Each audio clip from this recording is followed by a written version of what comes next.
গতকালকে রাতে আমাদের জুলাই সপ্তাহ নুরুর উপরে যে ন্যাক্কারজনক হামলা হয়েছে, আমরা পুলিশ এবং সামরিক বাহিনীর সেনা সদস্যদেরকে যাদেরকে দেখলাম, পাশাপাশি কিছু পুরাতন আমলের হেলমেট বাহিনীর কিছু সদস্য দেখলাম আমরা, হলুদ হেলমেট পরা, এবং এই সবাই মিলে গত এক বছরে আমরা দেখি নাই যে কোনো আওয়ামী লীগের নেতাকেও ধরার পরে এই লেভেলে পিটাইছে।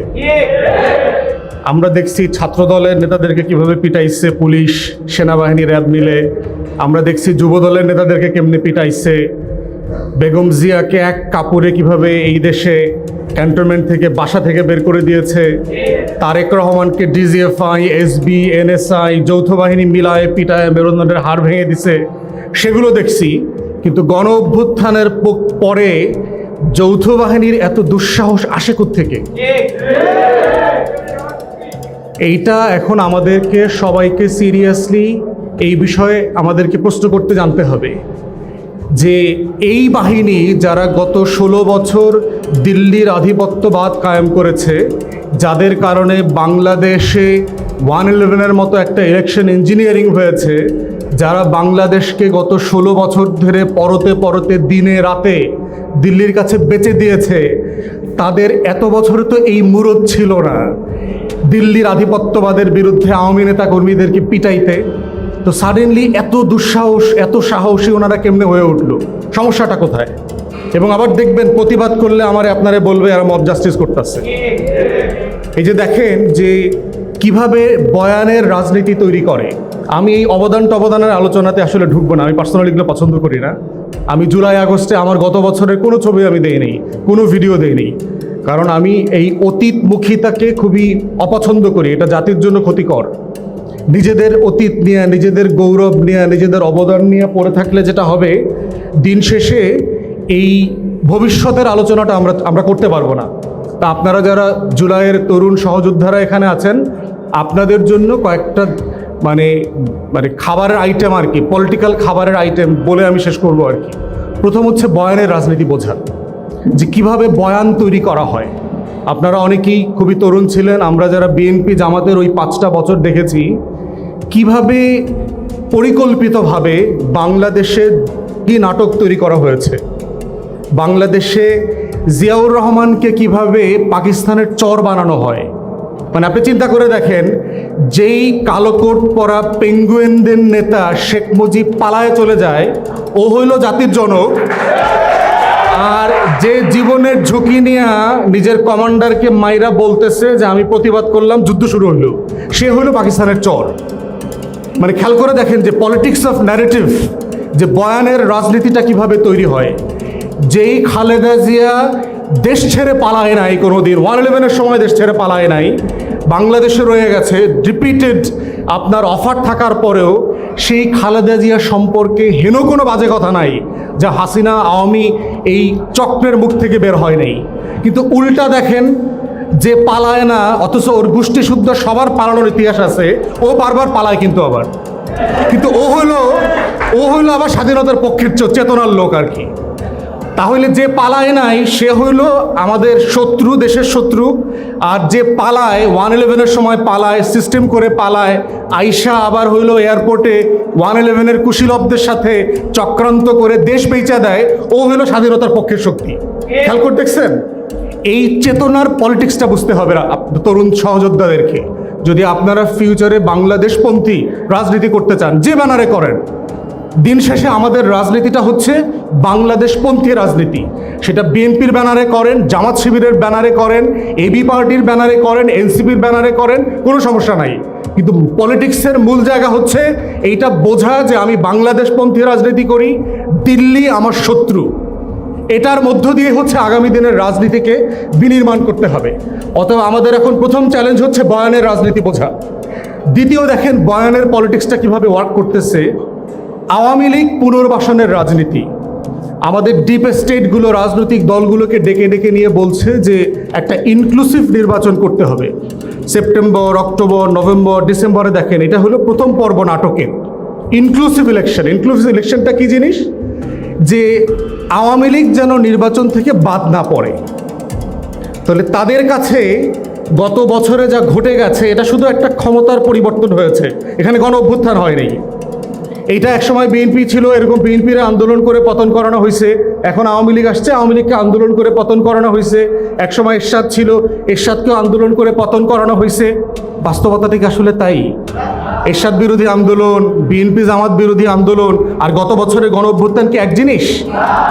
কিন্তু তারা দেখবেন মিডিয়াতে সবাইকে একই ভাষায় বলবার চেষ্টা করতেছে। অতএব তো স্বৈরাচার বিরোধী আন্দোলনের পরে এরশাদ নির্বাচন করে নাই, এরশাদের লোকজন 30-35টা সিট পাইছে না 91-তে।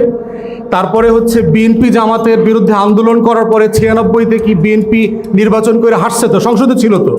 তাহলে এইবারও কেন এই হাসিনা চলে গেছে, আবার বিএনপি আবার ক্ষমতায় আসবে, আওয়ামী লীগ নির্বাচন করবে? যুক্তিগুলো খেয়াল করে দেখেন। তাহলে নাটকের প্রথম পর্ব ছিল আওয়ামী লীগকে পুনর্বাসন করা হবে ভোটের মাধ্যমে। আমরা কালেকটিভলি সবাই মিলে যখন দাঁড়ালাম যে আওয়ামী লীগকে পুনর্বাসনের রাজনীতি মেনে নেওয়া হবে না, যেই পদে থাকেন, যেই আমলাতন্ত্রে থাকেন, যেই উর্দি পরা কাপড় পরে প্রজাতন্ত্রের কর্মচারীরা যদি আমাদেরকে ডিকটেট করবার চেষ্টা করেন, আমরা প্রতিবার আপনাদেরকে না বলবো। যেভাবে দিল্লির আধিপত্যবাদের বিরুদ্ধে আমরা বারবার না বলেছি এবং আমরা লড়াই করেছি। আওয়ামী লীগ পুনর্বাসনের রাজনীতি হবে না। এখন দেখেন দ্বিতীয় পর্ব, দেখেন আওয়ামী লীগ পুনর্বাসনের। পরিষ্কার পরিচ্ছন্ন আওয়ামী লীগ শুনছেন না আপনারা? রিফাইন্ড আওয়ামী লীগ। রিফাইন্ড আওয়ামী লীগ কেমনে হইব? এই সাবের হোসেন চৌধুরী সাহেবের মতো একটা ভদ্র মানুষ, ভালো মানুষ, কথা সত্য। গোখরা সাহেবের সাল বদলাইলেও কি ওর বিষদাঁত পরিবর্তন হয়? সাপের চামড়া বদলায়, গ্রামে দেখছেন? হ্যাঁ, সাপের চামড়া বদলায় না? চামড়া বদলাইলে কি ওর খাইসলত বদলায়? খাইসলত বদলায় না। আওয়ামী লীগ হইল সেরকম গোখরা সাপ। অতএব এই গোখরা সাপ বারবার কইব যে ভাই আমি কিন্তু এখন নাচতে পারি, আগের মতো চিল্লাচিল্লি করি না, আমি এখন নাচি, তো আমার নাচ দেখতে আসেন। ও নাচের ফাঁকেও সুযোগ পাইলে কি করবে? ছোবল দেবে। আওয়ামী লীগ হচ্ছে গোখরা সাপ। ও যে পোশাক পরে আসে, ও যত ভদ্র ভাষায় কথা বলে, ও যত সুন্দর করে নাচে, দিন শেষে ও আওয়ামী লীগ, ও দিল্লির দালাল, আমার নিরাপত্তার হুমকি। এটা হলো বটম লাইন। অতএব সেই বয়ানের রাজনীতি বুঝতে হবে। এটা হচ্ছে বাংলাদেশপন্থী রাজনীতি। এইটা হচ্ছে আওয়ামী লীগ পুনর্বাসনের দ্বিতীয় পর্বের নাটক। যে একটা দেখছেন না, সোহেল তাজ তার বাপের 100 বছরের জন্মদিবস না কি দিবসে গেছে তার বোন রেলয়া প্রধান উপদেষ্টাকে দাওয়াত দিতে, খেয়াল করছেন? সোহেল তাজ তো ভালো মানুষ, পলিটিক্সে নাইটাই খালি শরীর বাড়ায়, খালি শরীর নাড়াচাড়া করে, ভালো মানুষ। ওই গোখরা সাপ, একজন পাঞ্জাবি পরা গোখরা সাপ আর একজন হলো বডি বিল্ডিং গোখরা সাপ, সুযোগ পাইলেই কামড় দিবে। অতএব এই সুশীল ভদ্র আওয়ামী লীগের দ্বিতীয় পর্বের রাজনীতি পুনর্বাসনে ব্যর্থ হয়েছে। পপুলার এটা সাপোর্ট নাই, কোনোভাবে এটা হইতে দেওয়া হবে না। এখন হচ্ছে তৃতীয় পর্বের আওয়ামী লীগের পুনর্বাসনের রাজনীতি শুরু হয়েছে। সেইটার নাম হলো আওয়ামী জাতীয় পার্টির রাজনীতি। সেটা কি জিনিস তো বুঝতে পারছেন না? আওয়ামী লীগকে পুনর্বাসন করেছে বাংলাদেশের সব রাজনৈতিক দল, এটা আমি বারবার বলেছি।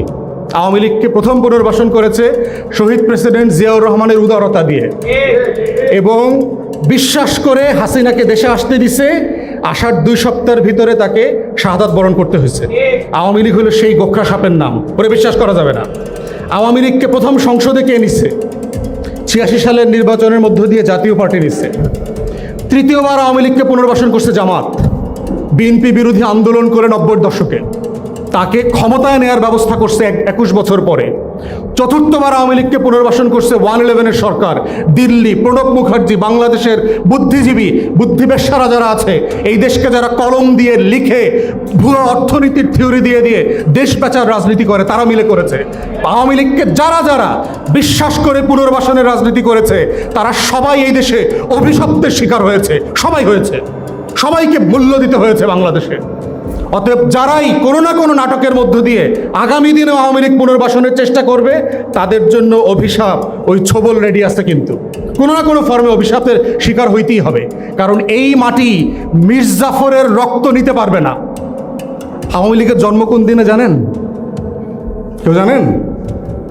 ওর জন্ম হয়েছে পলাশী দিবসে, 1949 সালের 23শে জুন। 1757 সালের 23শে জুন বাংলার স্বাধীনতার সূর্য অস্তমিত হয়েছিল পলাশীর আম্র কারণে। অতএব আওয়ামী লীগের রক্তধারার নাম হচ্ছে মীর জাফরের রক্তধারার নাম, ঘসিটি বেগম, রায়দুল্লভ, অমিচাঁদ আর এই জগৎ শেঠদের রক্তধারা, লেন্দুক দর্জির রক্তধারার নাম হচ্ছে আওয়ামী রক্তধারার নাম। এই রক্তধারার ভিতরে শুধু অভিশাপ আছে। এই রাষ্ট্রের একমাত্র নিরাপত্তা হুমকি গত 70 বছর ধরে যারা বাংলাদেশের স্বাধীনতা সার্বভৌমত্বে প্রতিদিন প্রতি রাতে দিল্লির কাছে বিক্রি করে দিচ্ছে, সেই রক্তধারার নাম হচ্ছে আওয়ামী লীগ। অতএব সেই ধারাকে কোনোভাবে কোনো নামে ব্যানারে পুনর্বাসনের রাজনীতির বয়ান যারা তৈরি করছে তারা আসলে দিল্লির আধিপত্যবাদকে ফিরায় নিয়ে আসছে। এবং এইটার এখন তৃতীয় ভাষণ আপনারা দেখতে পাচ্ছেন জাতীয় পার্টির নামে চলছে। এবং এরা কিন্তু ভাই বোনের রাজনীতি করে, দেখবেন একজন যখন বিপদে পড়ে আরেকজন আগায় আসে, দেখবেন যখন আওয়ামী লীগ বিপদে পড়ছে জাতীয় পার্টি আগায় আসছে। আবার দেখেন 90-এর দশকে জাতীয় পার্টিকে তুইলা কোলে তুলে কে নিচ্ছে? আওয়ামী লীগ নিচ্ছে, দুজনকে বাঁচায় রাখে। অথবা এখন বিপদে পড়ছে আওয়ামী লীগ, বাঁচায় রাখার দায়িত্ব নিছে হইল ওই যে সুইমিংয়ে নামার সময় দেখছেন না একটা গোল জিনিস পরা লাগে, লাল জিনিস পরা লাগে, দেখছেন আপনারা পানিতে যখন নামছেন? ওইটা হইলো হেরা ভাই বোনরা মিল্লা জিল্লা পরে, যে যখন পানিতে নামে আরেকজনকে জড়ায় ধরে। এখন হইলো ওই কোট পরার দায়িত্ব হইলো জাতীয় পার্টির। অতএব জাতীয় পার্টি কি জিনিস কয়দিন আগে আপনারা দেখেছেন, এই জাতীয় পার্টির একসময় ইন্টারন্যাশনাল অ্যাফেয়ার্সের দায়িত্বে ছিল নর্থ সাউথের একজন শিক্ষক সাকিব রহমান। তার একটা লেখা আসছে দেখবেন নেত্র নিউজে, বাংলাতে এবং ইংরেজিতে। যারা রাজনীতি করছেন তারা দয়া করে পড়বেন। তাকে কিভাবে ইন্ডিয়ান হাই কমিশন ইন্টারফেয়ার করে জিএম কাদেরকে নোটিশ ছাড়া 1 ঘন্টার ব্যবধানে ডিসমিস করছে, কারণ ইন্ডিয়ান হাই কমিশন ইন্টারফেয়ার করছে। এইরকম বহু ঘটনা আছে। জাতীয় পার্টিকে কিভাবে তারা এখনও নাচতেছে। ও হচ্ছে সাপুরে আছে না, ও হইলো ওই সাপুরে দেখছেন না গান দিয়া সাপ নাচায়, তো জাতীয় পার্টি হইলো ওই সাপুরে হইলো দিল্লিতে, আর ও বাংলাদেশে বসে নাচে। অতএব এই হচ্ছে আওয়ামী পুনর্বাসনের রাজনীতি। এই রাজনীতির বয়ান সম্পর্কে আমাদের সহযোদ্ধাদেরকে, রাজনৈতিক কর্মীদেরকে সচেতন থাকতে হবে। এবং যে বিভক্তি তৈরি হচ্ছে, মনে রাখতে হবে যে আমরা সবাই বাংলাদেশের পক্ষে, গণ অভ্যুত্থানের পক্ষে।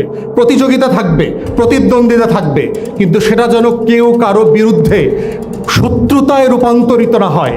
বিএনপি জামাতের শত্রু না, জামাত এনসিপির শত্রু না, এনসিপি এবি পার্টির শত্রু না, আমরা কেউ কারো শত্রু না, এটা মাথায় রাখতে হবে। আমাদের সবার কমন শত্রু হচ্ছে দিল্লি, আমাদের কমন সব শত্রু হচ্ছে আওয়ামী লীগ। এইটাকে কেন্দ্র করে আমার সবার রাজনৈতিক কর্মসূচি সাজাতে হবে। আমরা কি বক্তব্য দিচ্ছি, আমরা কি কথা বলছি, সেটা খুবই গুরুত্বপূর্ণ। এই জন্য আমাদের দ্বিমত যেন ভারতের পকেটে না যায়। তাহলে যেটা হবে, আমরা হেরে গেলে কিন্তু একা হারবো না। বিএনপি যখন ডুবছে গত 16 বছরে, শুধু বিএনপি ডুবছে না, সারা বাংলাদেশ ডুবছে, সারা বাংলাদেশ ডুবছে। যখন জামাত ডুবছে তখন কি শুধু জামাত ডুবছে না, সারা দেশ ডুবছে, সারা দেশ ডুবছে। এই বাংলাদেশপন্থী রাজনৈতিক দলগুলোর ব্যাপারে এই জিনিসগুলো সবার মাথায় থাকতে হবে।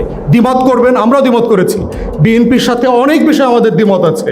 আমরা ঐকমত্য কমিশনে পাবলিকলি বলেছি, কিন্তু তাই বলে তো তারেক রহমানের নাম ধরে গালি দিতে হয়নি। তাহলে তারেক রহমানের নাম ধরে কারা গালি দেওয়াচ্ছে? তারা কারা? যেই গালি আমরা হাসিনাকে দেই নাই, সেই গালি তারেক রহমানকে কেন দিতে হবে? কারা দিচ্ছে? এরা পরিকল্পিতভাবে দিচ্ছে না? যে মরছে সেও যুবদলের, যে মারছে সেও যুবদলের, বিচার চাইতেছে তারেক রহমানের কাছে। ঠিক উল্টা হওয়ার কথা না? রাজনীতি যারা করে, এটা গ্রামার আছে না স্লোগানের, আমার ভাই মূল্য কেন, তারেক রহমান জবাব চাই। আরে তারেক রহমান জবাব দিবে কেমনে? দুইটাই তো তার ভাই। গ্রামার আছে না, ধরেন এই দলের লোকরা সেই দলের মারছে, তখন না স্লোগান দেয় যে অমুক মারলে কেন, আমার জবাব দে, কে কারটা মারছে। তাহলে পরিকল্পিতভাবে এই স্লোগানগুলো ব্যবহার করা হচ্ছে এক দলের বিরুদ্ধে আর এক দলের এগেনস্টে। কারা করছে? ওই দিল্লির গোলামরা করতেছে, ওই দিল্লির গোলামরা করতেছে। এই জন্য এই গুপ্ত রাজনীতি, এইটা সেইটা বলে একজন আরেকজনকে ট্যাগিং করলে যেটা হবে, মাইর খাওয়ার সময়, গুলি করার সময়, গুলিটা শুধু ছাত্র দলের বুকে লাগবে আর শিবিরের বুকে লাগবে, গুলি কিন্তু দল চেনে না, মাথায় রাখেন। অতএব এই ধরনের স্টুপিড কাজ যদি আপনারা করেন, একজন আরেকজনকে ছোট করেন, মাইর যখন আসবে সবাই কমনভাবে খাইতে হবে। গত 16 বছর তো দল ধরে ধরে মাইর দেয় নাই, আওয়ামী লীগ ছাড়া সবাইকে মাইর খাইতে হয়েছে না? মাইর খাইতে হয়েছে। তাই জন্য সাবধান, মূল শত্রু ফাইট করেন, একসাথে মিলে ফাইট করতে হবে, এবং এভাবেই বাংলাদেশপন্থী নতুন রাজনীতি দাঁড়াবে। সবাইকে ধন্যবাদ, সালামু আলাইকুম।